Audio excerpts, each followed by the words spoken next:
Watumiaji wa Android mfano Samsung vile na simu nyinginezo, na leo nataka nionyeshe jambo moja.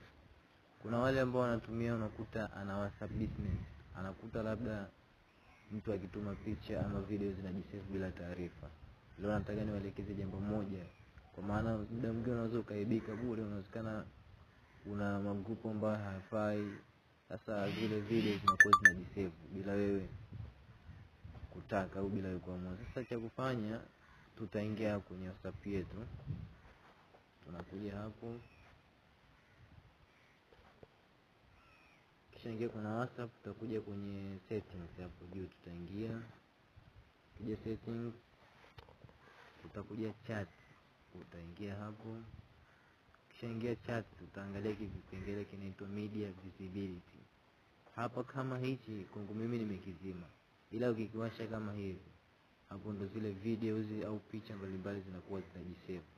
Ila hapa ukikiturn off like this, hapo zitakuwa hazijisave.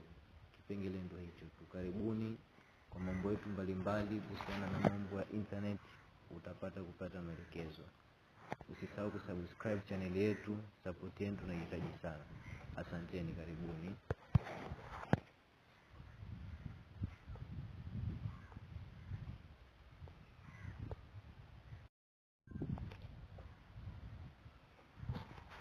Watumiaji wa Android mfano Samsung vile na simu nyinginezo, na leo nataka nionyeshe jambo moja.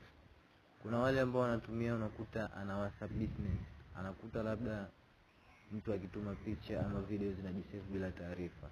Leo nataka niwaelekeze jambo moja, kwa maana muda mwingine unaweza ukaibika bure. Unawezekana una magrupu ambayo hayafai, sasa zile video zinakuwa zinajisave bila wewe kutaka au bila wewe kuamua. Sasa cha kufanya, tutaingia kwenye WhatsApp yetu. Tunakuja hapo, kisha ingia kuna WhatsApp, tutakuja kwenye settings hapo juu, tutaingia kwenye settings, tutakuja chat, utaingia hapo. Kisha ingia chat, tutaangalia kipengele kinaitwa media visibility. Hapa kama hichi kwangu mimi nimekizima, ila ukikiwasha kama hivi, hapo ndo zile videos au picha mbalimbali zinakuwa zinajisave. Ila hapa ukikiturn off like this, hapo zitakuwa hazijisave. Kipengele ndo hicho. Karibuni kwa mambo yetu mbalimbali kuhusiana na mambo ya internet, kupata maelekezo. Usisahau kusubscribe channel yetu.